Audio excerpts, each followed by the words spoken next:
اتنی جلدی بلا کیفی جاگے گا؟ تو سوچتے ہوئی آہستہ سے بستر کے نیچے سے نکلی.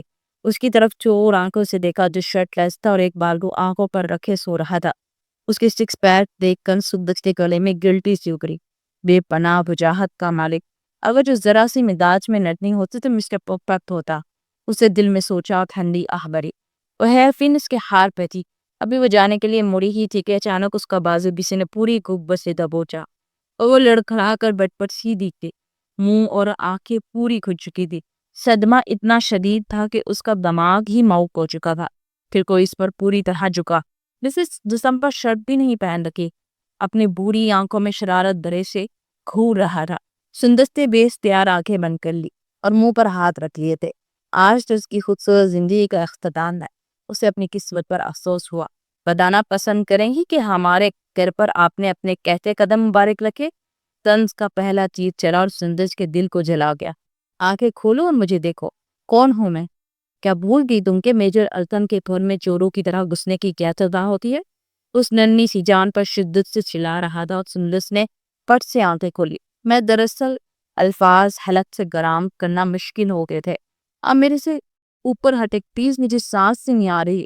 وہ ہلکی سی مزاحمت کرنے لگے. وہ جو پورا اس پر جبا تھا جیسے ہوش میں آیا اور ایک دم پیچھے ہٹا. سندس بمشکل اٹھ پائی تھی. بتاؤ مجھے کیا چوری کر کے بھاگ رہی تھی؟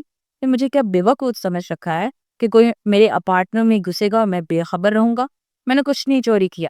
آپ سو جائیں آرام سے. Good night. وہ ایک دم سے اٹھ کر وہاں سے بھاگی تو التم نے اسے پیچھے سے دبوچ لیا. اس کی مضبوط گرفت میں وہ بے بسی سے پھڑا کر رہ گئی. چھوڑو مجھے، درد ہو رہا ہے. وہ چلا کر مگر التم نے ایک بازو تھاما. پھر اس کلائی کو موڑ کر اس کی پیٹ سے لگاتے اس کے ہی بازی کو اس کے کندھوں کے آگے کی طرف موڑ گیا. وہ پوری طرح اس کے شکنجے میں تھی یہاں تک کہ وہ ہل بھی نہیں پا رہی تھی. پلیز چھوڑے مجھے، درد ہو رہا ہے بہت زیادہ. اور پھر سے چلائی. جب تک بتاؤ کہ نہیں کیسے چھوڑ سکتا ہو تمہیں؟ اس کے کان میں پھنکار کر بولا تو سندس نے بے اختیار ہیئر پن اس کے کندھے میں زور سے چبو دی. وہ ایک دم سے بھی بھلایا اور پیچھے ہٹا اور اس جنگلی بلی سے اسے اس حملے کی توقع نہیں تھی. اس کے سامنے آئی اور آنکھوں میں تنسیاں مسکراہٹ اکھڑی. میں اپنی چیز واپس دینے اسی لے کر جا رہی ہوں. وہ پین اس کی طرف لہراتے ہوئے بولی. چورنی کہیں کی؟ وہ دانت بیس کر اس کی طرف لپکا. چور تو تم ہو میجر التم. اس کی آنکھوں میں آنکھیں ڈالے تڑک پر بولے تو التم جنجلا کر رہ گیا. تمہاری ہمت کیسے ہوئی میرے لاکر میں جھانکنے کی؟ اور ہاں کوٹ تمہیں کیسے معلوم ہوا؟ وہ حیران بھی تھا اور غصے میں بھی تھا.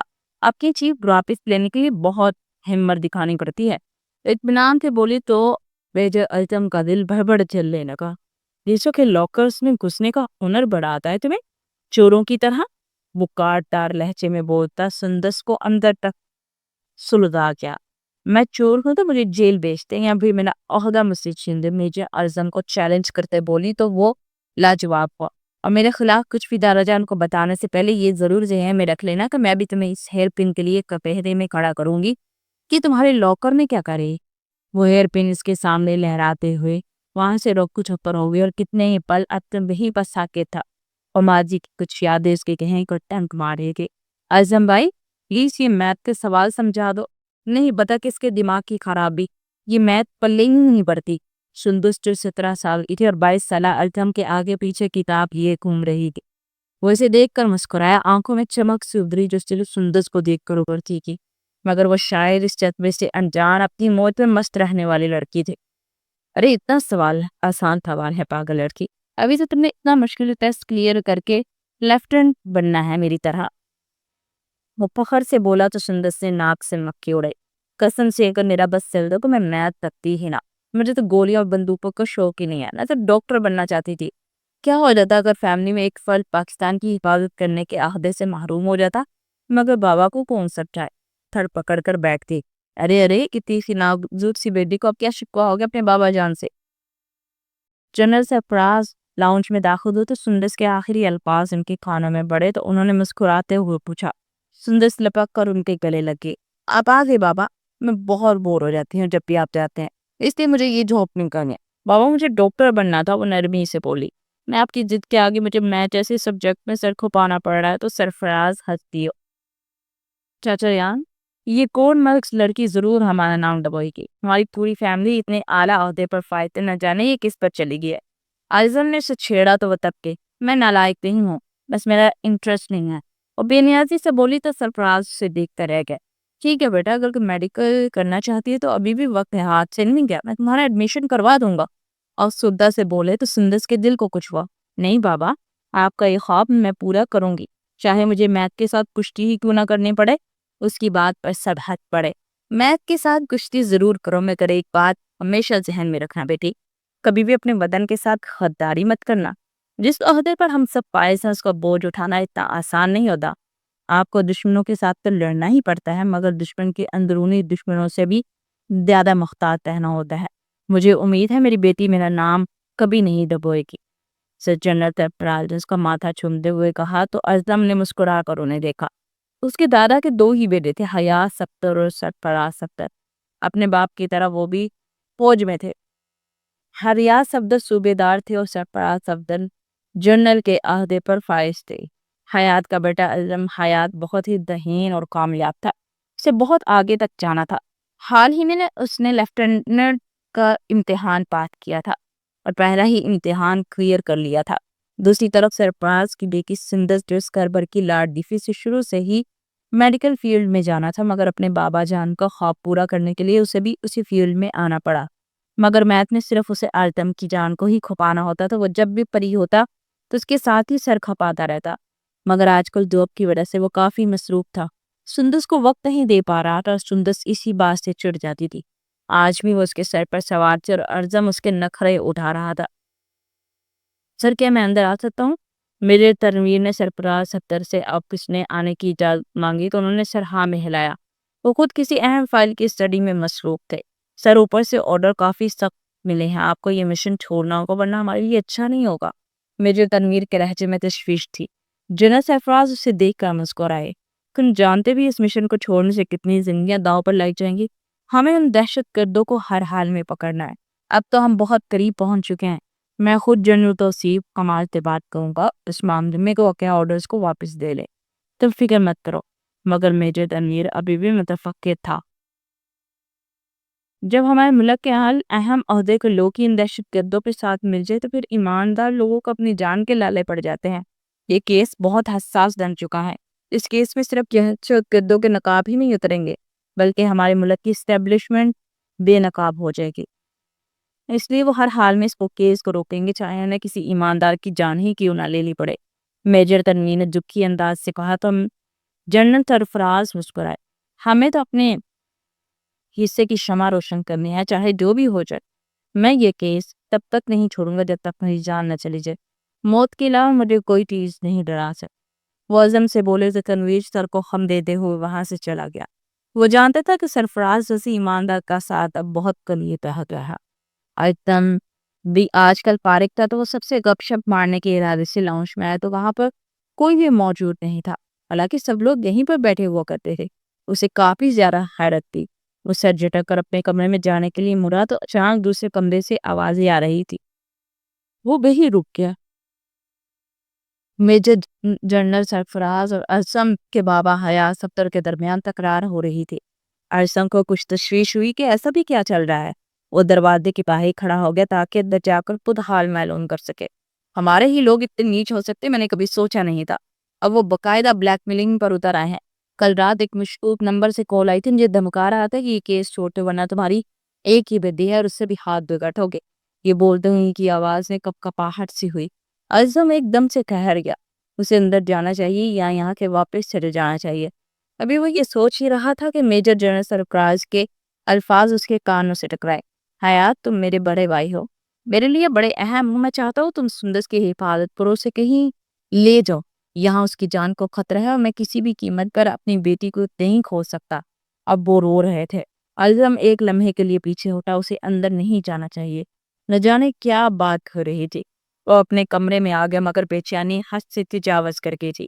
میں بابا سے پوچھوں وہ کیا بات ہے، کو دل ہی میں سوچ کر رہ گیا۔ مگر اسی رات اس سے پیچھے سے کال آئی کہ ابھی ڈیوٹی پر پہنچا، اس لیے وہ اپنا دفتری میں نکلا اور سب کچھ بھول گیا، مگر وہ نہیں جانتا تھا کہ آنے والا دن اس کی زندگی بدل کے رکھنے والا تھا۔ کیا سن رہا ہوں میں؟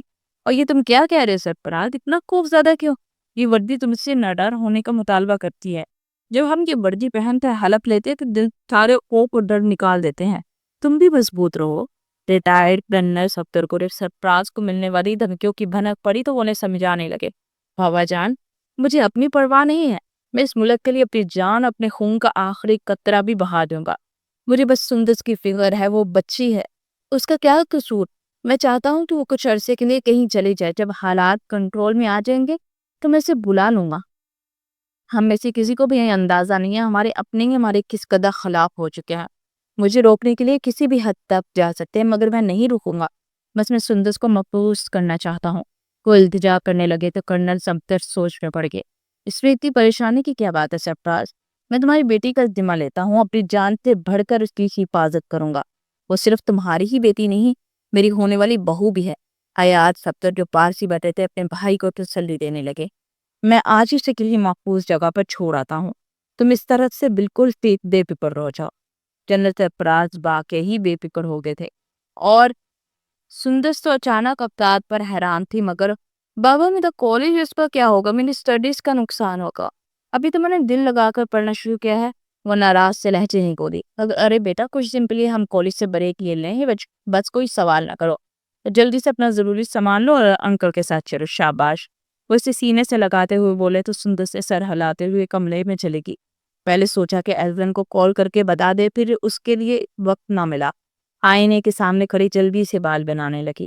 وہیں ڈریسنگ ٹیبل پر اس کی فیورٹ ہیئر پن پڑی تھی جو تتلی کی شکل میں تھی اور اس کی ماں کی نشانی تھی جسے وہ ہمیشہ ساتھ رکھتی تھی۔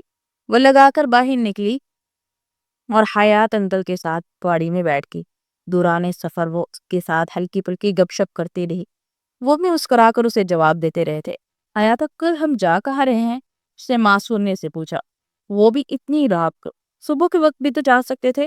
اس کی بات پر مسکرا دیے، بس تمہیں بہت اچھی جگہ لے کر جا رہا ہوں، تمہاری ضرورت کا ہر سامان ہو، میں گھر سے نکلنے کی اجازت نہیں ہے اور نہ ہی کہ نکلو گی، مجھ سے وعدہ کرو چاہے کچھ بھی ہو جائے تم گھر سے نہیں نکلنا۔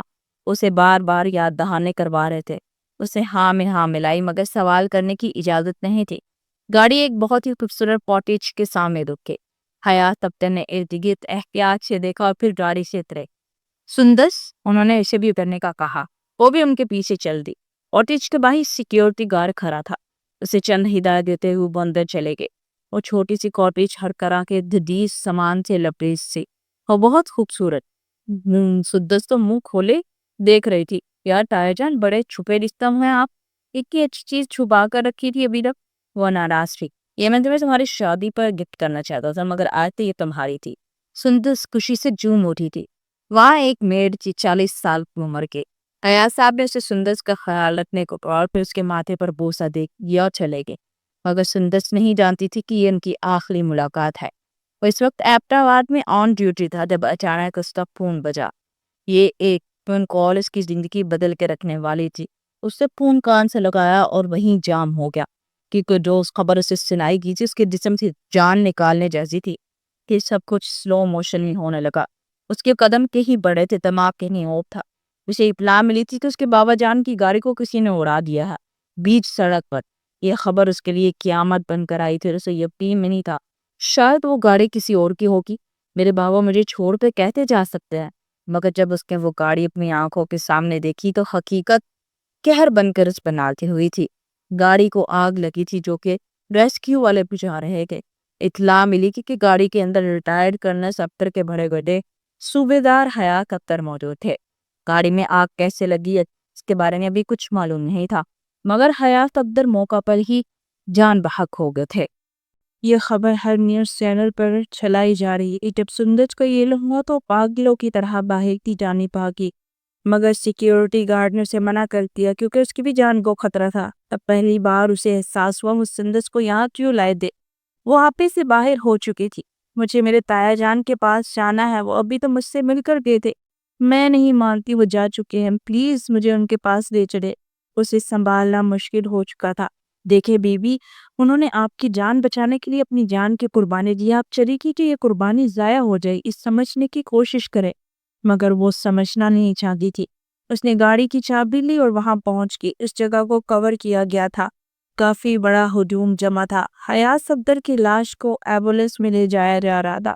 سندس بھاگتی ہوئی وہاں آئی، اس کے بال بکھر چکے تھے، پاؤں میں جوتا تک نہیں تھا۔ انکل پلیز مجھے چھوڑ کے مت جائے، وہ ہجوم میں جگہ بناتی ان کی لاش سے لپٹتی تھی، وہ سینے پر سر رکھے چلا رہی تھی کہ اچانک کسی نے اسے کندھوں سے پکڑا اور پیچھے دھکیل دیا، اور وہ عظیم تھا جس کی آنکھوں میں اس کی انتہا کی اجنبیت تھی۔ وہ عظیم سے لپٹ جانا چاہتی، اس سے معافی مانگنا چاہتی تھی، مگر پھر اسے پیچھے سے کوئی کھینچ کر لے جانے لگا۔ پھر گاڑی میں بٹھایا گیا، وہ ان کا سیکیورٹی گارڈ تھا جس کے پیچھے آیا تھا۔ اب وہ واپس جا رہی تھی کیونکہ کوئی اور آپشن نہیں تھا۔ اعظم ایمبولینس میں بیٹھا تھا، اسے اپنے باپ کے ساتھ جانا تھا۔ وہ بالکل خاموش اور گمسم تھا۔ اچانک اس کی نظر اپنے باپ کی لاش کے اوپر پیچھے سفید چادر میں پڑی اور اس ہیئر پن پر پڑی جو شاید اس کے ساتھ ہی اٹک گئی تھی۔ وہ جانتا تھا یہ ہیئر پن کس کی ہے۔ اس نے آہستہ سے ہاتھ بڑھایا اور ہیئر پن اٹھا کر جیب میں رکھ لی، ایک تلخ یاد کے طور پر جو اس کے ساتھ زندگی بھر رہنے والی تھی۔ سندس کا غم کم نہیں ہو رہا تھا، اپنے تایا کا آخری بار چہرہ تبھی نہیں دیکھ پائی تھی، وہ اسی کوٹیج میں بند ہو کر رہ دی، مگر یہ اس کے غم کا آغاز تھا، کیونکہ ٹھیک ایک ہفتے کے بعد ایک نیوز ٹی وی پر چلی کہ میجر جنرل سرفراز نے اپنے آفس سے اپنی گن سے خودکشی کر لی۔ یہ نیوز بار بار ٹی وی پر چل رہی تھی۔ سندس کو لگا جیسے اس کی ساری دنیا ہی ختم ہو گیا۔ پہلے تایا جان کا صدمہ کیا کم تھا کہ اب باپ کے بچھڑ جانے کا بھی دکھ اسے ٹرین نہ پڑا، مگر وہ جانتی تھی کہ اس کے باپ کی خودکشی نہیں کر سکتے، وہ تو بہت بہادر اور نڈر تھے، ایسا کیسے ہو سکتا تھا؟ وہ بالکل ڈھہ گئی تھی، اسے بھی ساتھ ہی مر جانا چاہیے تھا۔ اس کے بابا نے اسے بچا کے اچھا نہیں کیا تھا۔ کرنل صفدر اسے لینے آئے تھے اس کے باپ کا آخری دیدار کروانے کے لیے، اور وہ کسی ٹرانس کی کیفیت سے ان کے ساتھ جا رہی تھی۔ بے یقینی تھی، یقین آتا تو وہ روتی، مگر جب اس نے اپنے باپ کو دیکھا تو سارے شک دور ہو گئے۔ وہ بالکل بچوں کی طرح ان کے سینے سے لگی رو رہی تھی، کوئی اسے تسلی دے رہا تھا، اس کی دل جوئی کی جا رہی تھی، مگر اسے کہاں صبر آ سکتا تھا؟ اس دنیا میں اس کا وہاں سہارا بھی اسے چھوڑ کر جا چکا تھا، اور عظیم نے اسے گلے لگا کر دلاسا تک نہ دیا۔ نہ جانے کیسے اس کا دل پتھر بن چکا تھا۔ پہلے جو ہر وقت سندس کا خیال رکھتا تھا اس سے انجان ہو چکا تھا، جیسے وہ ہے ہی نہیں، یا جیسے اس سب کے پیچھے سندس کا ہاتھ ہو۔ کرنل صفدر ہمیشہ سندس کا خیال رکھنے لگے۔ ایک سال یوں ہی بیت گیا، اگلے سال وہ بھی کافی سنبھل چکی تھی۔ ویسے بھی وقت کے ساتھ سب کو صبر آ ہی جاتا ہے، اس نے بھی اب صبر کر ہی لیا تھا، لیکن اب اسے ایک کام کرنا تھا، اپنے بابا کا خواب پورا کرنا تھا۔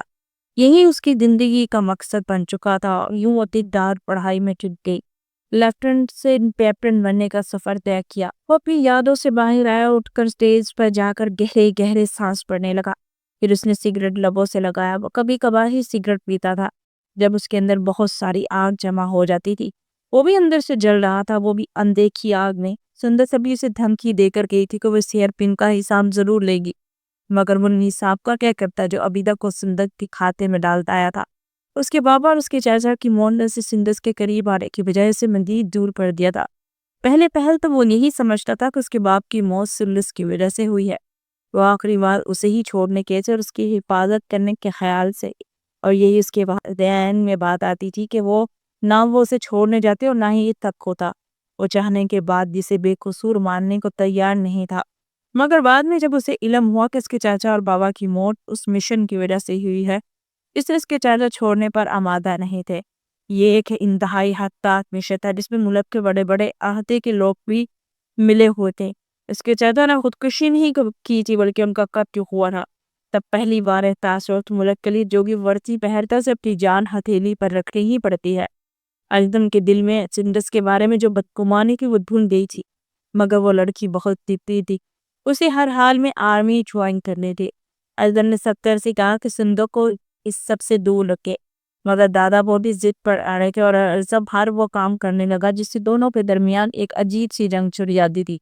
وہ بھی اس کے قریب جانا چاہتا تھا، لیکن اس کی کسی نہ کسی حرکت کی وجہ سے وہ چڑ جاتا تھا، اور خود جب کرنل صفدر چاہتے تھے کہ سندس اعظم کے فریق ہو۔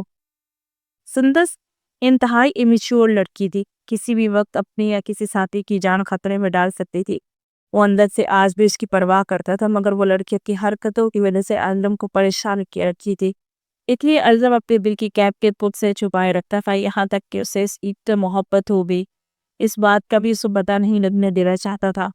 اس نے کبھی بھی سندس کی طرف قدم بڑھانے کی کوشش نہیں کی، مگر آج اس کے لاکر سے خیر پن کا برآمد ہونا اس پر نہ جانے کیسے بہانے تلاشے۔ اتنا تو ہو جاتا تھا کہ اس سے سوال ضرور طے کی، مگر اس کے جواب میں وہ کیا کرے گا۔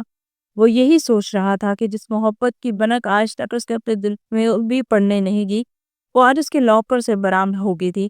اگر یہ بات کہیں اور جگہ پر کھلی اور کسی اور کو معلوم ہوئی تو نہ جانے کیا ہوگا۔ وہ کبھی بھی اپنی کمزوری دنیا پر ظاہر کرنا نہیں چاہتا تھا۔ اس فیلڈ میں وہ تھا، وہ نہیں چاہتا تھا کوئی کمزوری توڑ دے یا اپنی محبت کی وجہ سے وہ کوئی نقصان اٹھائے، مگر اب کچھ بھی راز رکھنا مشکل ہوتا جا رہا تھا۔ دھیرے دھیرے رات بھر چلی اور وہ نازک نرگس کی حواسوں کا چھائی۔ وہ کمپیوٹر سکرین کے سامنے بیٹھ کر سارا ڈیٹا اکٹھا کر رہی تھی کہ طرح سبھی کلو دیکھ دیتا تھا اسے اس گین تک پہنچنے کے لیے۔ اصل میں ہر چیز کو تفصیل سے لکھا تھا، جس پہ یہ بات بھی موجود تھی کہ وہ گین کو کوئی ایک پر تھا 4 ماہ کے بعد مختلف یونیورسٹی میں جا کر لڑکیوں کے کچھ مخصوص طلاق کو اغوا کرتا، پھر انہیں سمگل کرتا تھا۔ ان جانے کیسے کیسے کام ان سے لیے جاتے تھے، آج تک انہیں کسی نے نہیں دیکھا تھا۔ وہ ہر بار چکما دے کر نکل جاتے تھے، مگر سندس نے سے ایک آدمی کو دیکھ لیا تھا، اسے کسی سے ذکر نہیں کیا تھا۔ جب وہ اس بچے کو بچانے بیسمنٹ کی گئی تھی تو وہاں اسے ایک نقاب پوش آدمی ملا تھا جو واش روم سے نکل رہا تھا۔ سندس نے اس کی شکل نہیں دیکھی تھی، مگر وہ ان آنکھوں کو کبھی نہیں بھول سکے گی، بڑے مجمع بھی شناختی کر لے گی۔ اس کی ایک آنکھ سبز رنگ کی تھی اور دوسری آنکھ ایسی جس میں کوئی نکینہ پھٹا ہوا ہو۔ وہ اصلی آنکھ نہیں تھی، بناوٹی آنکھ تھی۔ یہی اس کی شناخت بھی تھی۔ سندس بھاگ کے اس کے پیچھے گئی، مگر تب تک وہ اسے چکما دے کر نکل گیا تھا۔ ہر طرف دھواں پھیل چکا تھا۔ اچانک سندس کی نظر فرش پر ایک کارڈ پر پڑی جو اس آدمی کی جیب سے گرا تھا۔ وہ اسلام آباد کے ایک مشہور کلب کے ہنپشک کا کارڈ تھا، مطلب وہ شخص اس کلب کا حصہ تھا۔ اس نے وہ کارڈ رکھ لیا۔ وہ مزید معلومات اکٹھی کرنے کے بعد وہ خود اس تک پہنچنا چاہتی تھی، تو شاید آئزم کو یہ ثبوت دینا چاہتی تھی کہ اگر وہ سب کچھ غلط کر سکتی ہے تو صحیح بھی کرنا چاہتی ہے۔ اسے بس کل کا انتظار تھا، کیونکہ کل رات اس کلب میں سب سے بڑا گیم مقابلہ ہونے والا تھا۔ اگر وہ اس کلب کا حصہ تھا تو وہ ہر حال ہی وہاں آئے گا اور اسے پکڑ کر اس کے گینگ تک پہنچنا آسان ہو جاتا۔ وہ یہی اس کا پلان تھا، جس میں وہ کسی کو شامل نہیں کرنا چاہتی سوائے اپنے چند دوستوں کو۔ دیش شخص کو پکڑنے میں اس کی مدد کرنے والے تھے، وہ سب آرمی والے نہیں تھے۔ سندس وہاں بیس بدل کے آئی تھی تاکہ کوئی اسے پہچان نہ سکے۔ وہ بھی وہاں اس گیمبلنگ گیم کا حصہ بن چکی تھی تاکہ دشمن پر قریب سے نظر رکھ سکے۔ ہر آنے والے نئے بندے کو بغور دیکھ رہی تھی۔ سب لوگ اس جوا کی گیم میں انجوائے کر رہے تھے اور سب کو جیتنے کی جلدی تھی۔ اسی کلب میں ایک طرف ریمپ پر لڑکیاں ڈانس کر کے آنے والوں کا دل لبا رہی تھی۔ بے شمار رنگ برنگی روشنیوں کا جال بچھا ہوا تھا، مگر وہ آدمی ابھی تک نظر نہیں آیا تھا۔ سندس کو یقین تھا کہ وہ ضرور آئے گا۔ پھر اچانک دروازے سے وہ داخل ہوتا اندر آیا تو اس نے آنکھوں پر چشمہ رکھا ہوا تھا۔ اس کی عمر 35 سے 40 سال کے درمیان تھی۔ پہلے سندس نے اس کی طرف خاص توجہ نہیں دی، مگر جب اس نے اپنا چشمہ اتارا تو سندس کے رونگٹے کھڑے ہو گئے۔ یہ وہی تھا، ایک بناوٹی آنکھ والا۔ وہ اسے اچھی طرح سے پہچان کی تھی۔ اب تو اس کی شکل بھی اسے یاد رہنے والی تھی۔ آج اسے ہر حال میں کس آدمی کو پکڑنا تھا جس شکل سے ہی خبیث لگ رہا تھا۔ کچھ دیر صرف وہ لڑکیوں کے ساتھ ڈانس کے طرح پہ اس گیم کا حصہ بن گیا۔ سندس بس اس کے اکیلے کہیں ہونے کا انتظار کرنے لگی۔ تھوڑی دیر کے بعد وہ آدمی واش روم سے جانے پڑا اور سندس بھی دبے قدموں سے اس کے پیچھے جانے لگی۔ دل زور زور سے دھڑک رہا تھا، وہ کوئی بھی غلطی نہیں کرنا چاہتی تھی۔ واش روم سے باہر کھڑی وہ اپنی گھڑی میں موجود بٹن کو پریس کر کے باہر کوئی پیغام دے رہی تھی کہ گاڑی تیار رکھے۔ اسے بس اس آدمی کو بے ہوش کرنا تھا اور پھر دوسرے خفیہ راستے سے باہر تک لے جانا تھا۔ بس جب وہ باہر نکلا تو سندس نے انتہا مہارت سے اس کے گردن میں ایک چیز چپوئی۔ وہ ہاتھ پاؤں مارنے لگا، پھر بے ہوش ہو گیا۔ بس اتنا سا کام تھا۔ وہ اسے گھسیٹ کر دوسرے گیٹ سے باہر لائی جہاں گاڑی میں 2 لڑکے پہلے سے موجود تھے۔ سندس نے ان کو اشارہ کیا، وہ اسکول کے طلباء لگتے تھے جن کی مدد اس سے لی تھی۔ اسے گاڑی میں ڈال چکے تھے۔ سندس ڈرائیونگ سیٹ پر بیٹھ گئی اور گاڑی احتیاط سے چلانے لگی۔ آج اس نے بہت بڑا کام کیا تھا، اب تو رسم کی جانب روانہ ہو گئی تھی۔ پہلے سے اس آدمی سے خود اگلوانا تھا، اگر وہ نہیں مانتا تو اسے اپنی ٹیم کے حوالے کر دینا تھا۔ یہی اس کا پلان تھا اور وہ پلان پورا کرنے کے لیے ہی گھر سے نکلی تھی۔ گاڑی رات کے وقت سنسان سڑک پر چل رہی تھی، مگر اس کا پلان تب فیل ہوا جب اس گاڑی کے سامنے ایک بڑا ٹرک آن رکا اور اس کا راستہ بند ہو گیا۔ وہ ہارن بجانے لگی مگر ٹرک نہ ہٹا۔ سندس کو تشویش ہوئی، اس کے ساتھی لڑکوں کے پسینے بھی چھوٹ گئے تھے۔ اس طرح کا کام انہوں نے شاید پہلی بار کیا تھا۔ اچانک ٹرک کا پچھلا بڑا دروازہ کھلے جیسے اس گاڑی کو کے اندر نکلنے والا ہو۔ سندس کو پہلی بار خطرے کی گھنٹی سنائی دی۔ اس سے پہلے کہ وہ گاڑی کو ریورس کرتی، پیچھے سے کچھ موٹر بائکس آگے۔ وہ لڑکے اس قدر حواس باختہ ہو گئے کہ جلدی سے گاڑی کا دروازہ کھول کر قریبی جھاڑیوں میں چلے گئے۔ سندس کو لگا کہ وہ اکیلی اس ٹریپ میں پھنس چکی ہے۔ وہ جیسے ہی باہر نکلی، کسی نے اس کے منہ پر رومال رکھا اور وہ ہوشوں سے بغانہ ہو گئی۔ اس کی آنکھ ایک نیند طریق کمرے میں کھلی جہاں وہ کرسی پر رسیوں سے بندھی ہوئی تھی۔ اس گینگ کے ہتھے چڑھ چکی تھی۔ فرار کا کوئی راستہ نہیں تھا۔ اس کے ساتھیوں کو تو علم تک نہیں تھا کہ وہ کہاں ہوگی۔ چاروں طرف بس اندھیرا نظر آ رہا تھا۔ اچانک کسی کے قدموں کی چاپ اس کے اعصاب پر ہتھوڑے کی مانند پڑی۔ اس نے آنکھیں اٹھا کر دیکھا تو ایک مکروہ چہرہ لیے ایک شخص اپنے ہاتھ میں بیلٹ کیے کے سامنے کھڑا تھا۔ تو تم پہلی لڑکی ہو جس نے ہمارا پیچھا کرنے کی کامیاب کوشش کی، مگر افسوس کہ تم ابھی بچی ہو اور ہم اس کھیل کے پرانے کھلاڑی ہیں۔ اب بتاؤ تمہاری کیا خدمت کرے؟ وہ اسے اندر تک اترتی غلیظ نظروں سے دیکھا رہا۔ کمینے انسان، ایک بار مجھے آزاد تو کرو تو بتاؤں گی کہ کس میں کتنا دھن ہے۔ وہ اسے دیکھ کر غصے سے پھنکاری تو اس کا کہتا ہوا میں بلند ہوا۔ اس کے پیچھے 3 آدمی اور اندر آئے، اٹے کٹے حبشیوں کی طرح، جو اسے بھوکے کتوں کی طرح دیکھ رہے تھے۔ ان میں سے ایک بولا، اسے آزاد کر دو، سب مل کر اس کے ساتھ پہلے آنکھ مجولی کھیلیں گے۔ جب دل بن جائے گا تو اسے اتنا مائیں گے کہ آج کے بعد یہ تو کیا، کوئی بھی ہمارا تعاقب کرنے کا سوچے گا نہیں۔ وہ مکروہ چہرہ جہنم کے دروگے سے کم نہیں لگ رہا تھا۔ سندس کو اپنا سانس کھوستا ہوا محسوس ہوا۔ اس نے تربیت ضرور حاصل کی تھی، مگر وہ اکیلے پر سامنے 4 ہتے کٹے بھیڑیے، ان کا مقابلہ وہ نہیں کر سکتی تھی۔ اچانک اس آدمی نے بیلٹ زور چابک کی طرح اس کے ہاتھوں پر مارنا شروع کر دیا۔ سندس کی چیخیں آسمان کو ہلا گئی۔ اس نے پہلی بار اپنے سامنے اذیت ناک موت کو اپنا منتظر پایا تھا۔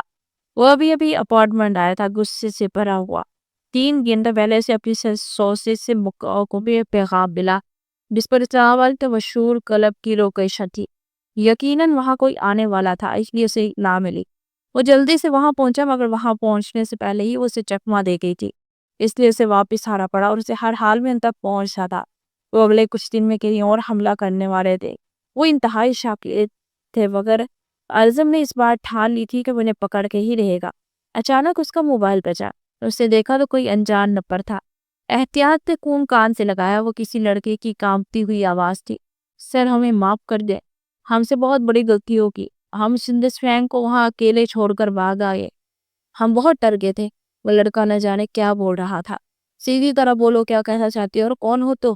اسے روبدار آواز سے پوچھا، اور جو بات اس کے کانوں نے سنی اس کے جسم میں آگ جلنے لگی تھی۔ What the hell؟ یہ کیا بکواس ہے؟ وہ لڑکی وہاں کیا کر رہی تھی اور تم کیوں اسے چھوڑ کر آئے؟ مجھے ساری تفصیل بتاؤ۔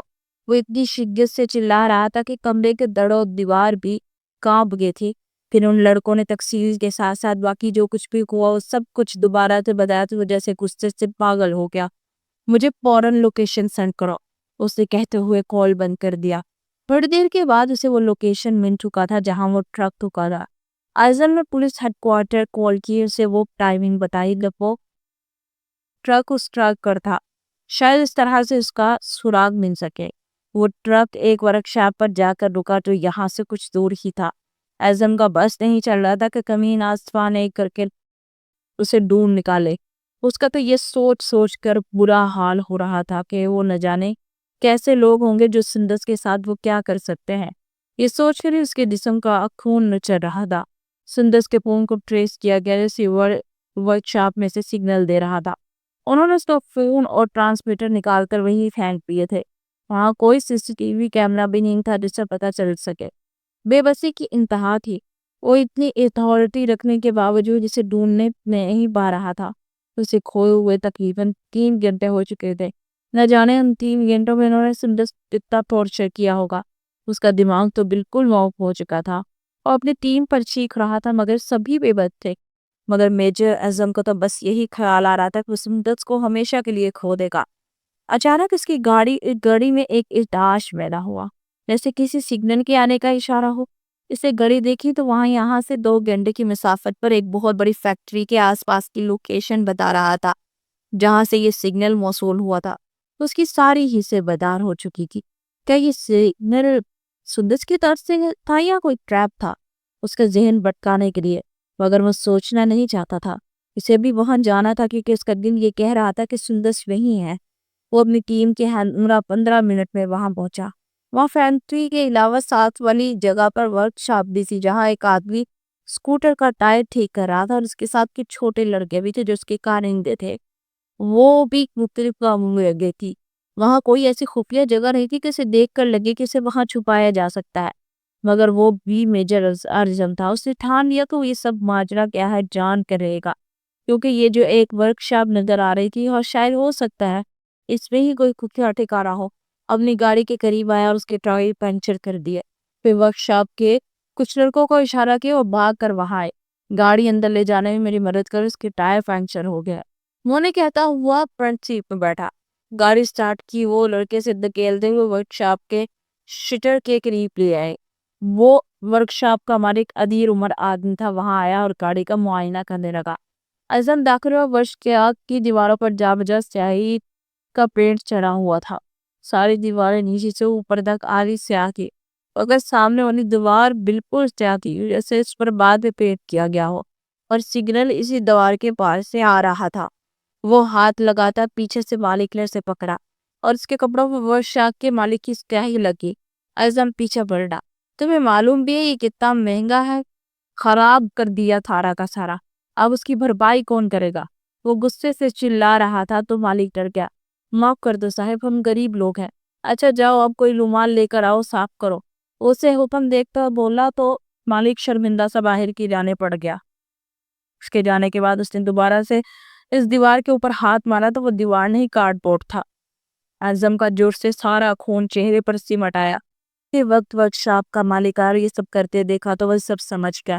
اس سے پہلے کہ وہ مالک اس پر حملہ کرتا، اچانک اس ورک شاپ کو چاروں طرف سے گھیر لیا گیا تھا۔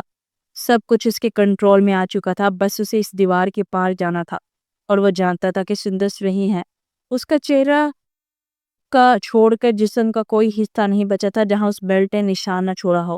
وہ اسے حیوان سمجھ کر چابک اس پر برسا رہا تھا۔ سندس میں تو اب ہمت نہیں بچی تھی کہ منہ سے آواز نکالنے کی، مگر تکلیف تو تکلیف ہوتی ہے نا، گونگے بھی ہوں تو وہ بول پڑے۔ پھر اس حبشی نے اس کے ہاتھ پاؤں کھول دیے، دوسرے حبشیوں کو اشارہ کیا کہ اس پر ٹوٹ پڑے اور اس کے نازک وجود کے چیز تھڑے اڑا دیں جو کب تھے رال ٹپکا دے اسے دیکھے تھے۔ اسارا ملنے پر سندس پر جپٹ پڑے، وہ کرسی سمیت فرش پر پڑی، سر فرش سے ٹکرایا اور خون بہنے لگا۔ اس کی ہیئر پن بھی سرخ ہو چکی تھی اور لبوں سے آخری سسکی نکلی۔ اعظم پلیز آ جاؤ، اس نے شدت سے پکارا۔ پھر اچانک اس کمرے کی ایک طرف سے سیاہ دیوار تمیم بوس ہو گئی۔ باری بوٹس کے آنے کی آواز تھی، مگر ان سب سے آگے وہ تھا جس کے بوٹوں کی چمک کو سندس پہچانتی تھی۔ اس کا مسیحا آ چکا تھا اور اس کا پلان فیل نہیں ہوا تھا۔ کلب جانے سے پہلے وہ آئینے کے سامنے کھڑی تھی۔ وہ ہیئر پن جو تتنی کی شکل میں تھی وہ سندس کے ہاتھ میں تھی۔ اس نے اسے گھما کر دیکھا اور پھر اس کے نچلے حصے میں ایک ننھا سا ٹرانسمیٹر فٹ کر دیا۔ یہ اس کا پلان بھی تھا۔ اگر وہ آدمی اسے پکڑنے میں ناکام رہی تو خود ان کے ٹریپ میں آ گئی، تو یہ ٹرانسمیٹر اس کی واحد امید تھی جو اس کے لیے آزادی کا پروانہ بن سکتا تھا۔ اب بس اسے ایک کام کرنا تھا۔ اعظم مائکرو آن کرتا تو اعظم اس کے سگنل شو ہوں گے، یوں وہ ان گنڈوں کی لوکیشن معلوم کر لے گا۔ اس نے مسکراتے ہوئے وہ ہیئر پن اپنے سر پر لگا لی تھی اور اس کا پلان ناکام نہیں ہوا تھا۔ میجر اعظم نے بھی دیکھا کہ اس کے سر سے خون نکل رہا ہے۔ اسے ارد گرد کا ہوش نہیں تھا کہ کیا ہو رہا ہے، اور بس اس کی طرف بڑھا، اس کا سر اٹھا کر اپنی گود میں رکھا۔ اس کے سفید کپڑے بھی سرخ خون سے بھر گئے تھے، مگر اسے پرواہ نہیں تھی۔ سندس نے آنکھیں بند کرنے سے پہلے خاموش لبوں سے اس کا نام پکارا تھا، اور اعظم کے دل پر گہری چوٹ لگی تھی۔ کیا وہ اس لڑکی کو اس حالت میں دیکھ سکتا تھا؟ وہ اسے بازوؤں میں اٹھا کر باہر کی جانب بھاگا۔ اس کی ٹیم نے ان بدماشوں کو اپنی گرفت میں لے لیا تھا، سب کے سب پکڑے گئے تھے۔ سندس کا بہتا خون رائے گا نہیں گیا تھا، وہ کب سے اس کے پاس ہی بیٹھا تھا، اسے آنکھیں کھولنے کا کہہ رہا تھا، مگر سندس تو جیسے اس سے روٹھ گئی تھی۔ ڈاکٹروں کا کہنا تھا کہ اسے شدید چوٹیں آئی ہیں کہ اس کی سانس کا چلتے رہنا ہی کسی معجزے جیسا ہے، مگر ارزم جانتا تھا کہ وہ نہ صرف سانس دے گی بلکہ اٹھ کر بیٹھ بھی جائے گی۔ وہ اسی امید پر زندہ تھا۔ سندس، پتہ ہے میں اسی دن سے ڈرتا تھا کہ کہیں تمہیں اس نوکری کی بھاری قیمت ادا کرنی پڑے۔ میں تمہیں اس حالت میں دیکھنے سے ڈرتا تھا، تمہیں اپنی کمزوری بنانے سے ڈرتا تھا، مگر تم تو شروع سے ہی میری کمزوری تھی، میری محبت تھی جس سے میں بھاگتا رہا ساری عمر۔ اور دیکھو آج کتنی بڑی سزا دی ہے تم نے مجھے، اس قابل بھی نہیں سمجھا کہ تم اپنے پلان میں مجھے شامل کر سکو، مجھے اپنی ہی نظروں میں گرا دیا۔ پلیز آنکھیں کھول لو ورنہ میں تم پر زندگی کے تمام دروازے بند کر دوں گا۔ تمہارے بغیر جینے کا تصور بھی مجھے گناہ لگتا ہے۔ اس کے ماتھے پر اپنا ماتھا رکھ کے بچوں کی طرح رو رہا تھا۔ اچانک اسے لگا جیسے اس کے جسم نے حرکت کی ہو، وہ ایک جھٹکے سے اس سے دور اور سندس نے آہستہ پہ آنکھوں کو جنبش دی۔ اس کی آنکھوں سے ایک آنسو تکیے میں جذب ہوا، جیسے وہ اسے سن ہی رہی تھی۔ پھر ہلکے سے لب باہ ہوئے اور ذرا سا آنکھیں کھول کر دیکھا تو ازم بے قراری سے اس پر جھک گیا۔ تم ٹھیک ہونا؟ اور سندس نے نفی میں سر ہلایا، ساتھ ہی اس کے لب آہستہ سے ہلے۔ ازم کو اس کی بات سننے کے لیے اس کے لبوں کے ساتھ اپنے کان لگانا پڑے۔ درد ہو رہا ہے بہت۔ پھر اس نے دوبارہ سے آنکھیں بند کر لی۔ جسم اسے جانوروں کی طرح مارا گیا ہے، ان کا جسم ابھی تک اسی درد کو محسوس کر رہا ہے۔ ہم انہیں پین کلرز دے رہے ہیں، آپ پریشان مت ہوں، کچھ دن میں وہ ٹھیک ہو جائیں گے۔ ڈاکٹر نے اس کے کاندھے پر ہاتھ رکھتے ہوئے بولا۔ کیا مطلب کچھ دن؟ میں اسے ایک منٹ بھی اس اذیت میں نہیں دیکھ سکتا۔ جو بھی کرو مگر اس پر درد کم کرو ورنہ میں اسے کسی اور ہاسپٹل میں لے جاؤں گا۔ کیپٹن فاروق اور لیلا اس کی جانب بڑھے۔ سر، یہ سب سے بہترین ہسپتال ہے اور بہترین علاج ہو رہا ہے، آپ فکر مت کریں، وہ ٹھیک ہو جائے گی۔ اور وہ بے بسی سے دیوار پر مکہ مار گیا۔ اسے اب اپنا غصہ کسی اور پر تو نکالنا تھا نا۔ وہ سب گنڈے پولیس کی بجائے آرمی کی تحویل میں تھے، انہیں 3 دن سے سخت ٹارچر کیا جا رہا تھا۔ ان سب لڑکیوں کے ٹھکانے معلوم کیے گئے تھے، کچھ کو بالتیاب کروا لیا گیا تھا، بہت ساری لڑکیاں بیرون ملک فروخت ہو چکی تھی۔ عزم کے اندر جو وحشت پڑی تھی وہ ان سب پر نکالنا چاہتا تھا۔ جب انہیں ہر طرح کی اذیت دے چکا تھا تھک کر دوبارہ ہسپتال چلا گیا۔ 3 دن مزید گزر گئے تھے اور مسلسل دوائیوں کے زیر اثر تھی، ہوش آتا تو درد سے کراہنے لگتے۔ پھر مزید 2 دن کے بعد اس کی حالت کافی زیادہ بہتر تھی اور میجر اعظم نے سکون کا سانس لیا۔ شام تک اسے ہاسپٹل سے ڈسچارج کروانے کے بعد وہ گھر لے آیا تھا، اپنے روم میں بیڈ پر نیند دراز تھی۔ کرنل سبتر اسے افسوس سے دیکھ رہے تھے اور اعظم اس کی میڈیسن اسے کھلا رہا تھا جس پر وہ ناک منہ چڑھا رہی تھی۔ یہ تو کھانی پڑے گی محترمہ، کس نے کہا تھا تمہیں ہیرو پتی دکھانے کو؟ وہ اسے کئی بار ڈانٹ چکا تھا، سخت غصہ تھا اس پر جو اب پھر سے چڑھ گیا تھا۔ کرنل سبتر اسے کھولنے لگے۔ میری بچی کے ساتھ پیار سے بولو ورنہ دفع ہو جاؤ، میں خود دیکھ بھال کر لوں گا۔ اعظم ایک لمحے کے لیے نرم پڑا۔ اچھا مجھے مت سکھائیں، آپ جائیں اپنے کمرے میں آرام کریں، اس عمر میں جلدی سو جانا چاہیے، ہر وقت اس کے سر پر کیوں بیٹھے رہتے ہیں؟ وہ نے اٹھاتا ہوا باہر کی جانب پڑا اور ان کے کمرے میں بھیج کر دروازہ بند کر گیا۔ سندس اسے ابھی بھی ناراضگی سے دیکھ رہی تھی۔ وہ اس کے چہرے کے تاثرات کو نظر انداز کرتا اس کے پہلو میں بیٹھا اسے سوپ پلانے لگا۔ مجھے نہیں پینا کڑوا سوپ، کم از کم سوپ بنانا تو سیکھ لو۔ وہ نازک انداز وہ بولی۔ اچھا پھر بتاؤ کس چیز کی طلب ہے، میں بنا دوں۔ سوپ میں تو زہر ملا ہوا ہے نا، یہی بہت ہے، اور کوئی چیز بناؤ گے تو اس میں پتہ نہیں کتنا زہر نڈے لوگے۔ وہ نروٹھے انداز سے بولی۔ مجھے 3 دن پہلے والا اعظم واپس چاہیے جو میرے بال سہلا رہا تھا، مجھ سے محبت پر ہی باتیں کر رہا تھا، میرا بس اسی چیز کا طلبگار ہے۔ وہ صاف کوئی سے بولی تو اعظم کا دل جیسے ٹھہر گیا، پھر ٹھنڈی سانس کر گیا۔ مجھے تکلیف دے کر تمہیں کیا ملا؟ ہاں بولو، یہ اپنی بہادری دکھا کر کون سا میڈل جیتا تم نے؟ ہاں، کیا تم جانتی ہے میری کیا حالت ہوئی تھی؟ تمہیں اس حالت میں دیکھ کر بس جان نہیں نکلی تھی، باقی سب کچھ میرے ساتھ ہوا۔ وہ بے بسی سے بولا۔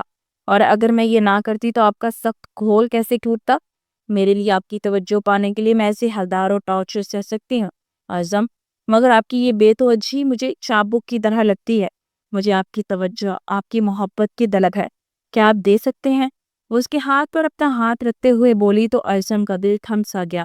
اس نے بے خودی میں سندس کا ہاتھ اپنے سینے پر رکھا۔ سارے جواب تمہیں یہاں سے مل جائیں گے، مجھ سے کیا سننا چاہتی ہو؟ اعظم کی آنکھوں میں اس کے لیے والہانہ پن نظر آ رہا تھا۔ وہ ایک دم اس کی سینے سے لگی پھوٹ پھوٹ کے رو دی تھی. بہت مس کیا میں نے آپ کا یہ رویہ، پلیز ابھی کبھی بھی مت ڈالنا. وہ بچوں کی طرح رو رہی تھی. التم کے ہاتھ اس کی کمر پر آہستہ سے تھپ تھپا رہے تھے جو زخموں سے ابھی بھی چور تھی. پھر وہ ہاتھ اس کی گردن کے قریب آہستہ سے مس ہوئے جہاں اب بھی سرخ نشان تھے. اس کے چونے پر اس نے ہلکی سی سسکاری بری. سندس، یہ کیا ابھی بھی درد ہے؟ وہ نرمی سے اس کی گردن سہلاتے ہوئے بولا کہ وہ نفی میں سر ہلانے لگی. نہیں، آپ مجھ کو ٹھیک ہے اب. اچھا، اب تمہارے زخموں پر میڈیسن لگانے کا وقت ہے کیونکہ ابھی تم ٹھیک نہیں ہوئی. چلو لیٹو. شاباش. جسے بیڈ پر آہستہ سے لٹا کر بولا. مگر آپ کیسے لگائیں گے؟ وہ تو نرس لگائے گی نا.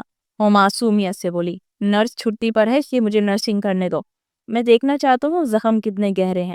وہ اسے لٹاتا اس کی کمر سے آہستہ سے کپڑا ہٹانے لگا تو سندس نے ایک دم سے قمیض دوبارہ نیچے کی. مجھے شرم آتی ہے، آپ ابھی میرے محرم نہیں بنے. عرضہ ایک دم مسکرایا. تو کیا نقاہ خواہ کو اندر لے آؤں اگر ابھی طلب ہو رہی ہے تو؟ وہ شرارت سے بولا تو سندس سرخ پڑ گئی. جائیں یہاں سے، بے شرم نہ بنو، میں خود لگا لوں گی. اتنا کمزور سمجھتی ہو مجھے کہ تمہیں دیکھ کر کنٹرول کھو دوں گا؟ میرے اعصاب بہت مضبوط ہو، فکر مت کرو. وہ دوبارہ سے اس کی قمیض ہٹاتے ہوئے بولا. تم کمزور نہیں ہو مگر میں تو ہوں نا. مجھے اس عمر میں کوئی گناہ نہیں کرنا. جائیں یہاں سے. اسے ڈانٹتے ہوئے بولی. لگتا ہے لگام ڈالنی ہی پڑے گی. اسی ہفتے تمہاری بارات لے کر آتا ہوں ورنہ تم تو ہاتھ سے نکلتی جاؤ گی. وہ اسے ڈانٹتا ہوا اٹھ کھڑا ہوا. سندس ہنسنے لگے. Good night my future husband. وہ ایک ادا سے بولی تو ارزم مسکرا کر اٹھ گیا. یہ سندس کے سے بازو سے پکڑ کر دوبارہ بٹھایا. اب کیا ہوا جانے دو مجھے. وہ حیران ہوا. اب گستاخی کر لیا تو یہاں بھی ایک کس کریں. مجھے درد ہو رہا ہے. اپنی انگلی اپنی گردن پر رکھتے ہوئے بولی تو اعظم اس پر جھکا اور اس کے زخموں پر اپنا محبت بھرا لمس چھوڑنے لگا. وہ اس کی بے باکیوں پر سکھ کڑی تھی. پھر وہ اپنے جذبات پر قابو پاتا پیچھے ہٹا کیونکہ وہ میجر اعظم تھا اور حد سے زیادہ آگے بڑھنا وقت کی مناسب نہیں سمجھتا تھا. شاید تمہیں اب دوا کی ضرورت نہ پڑے آج.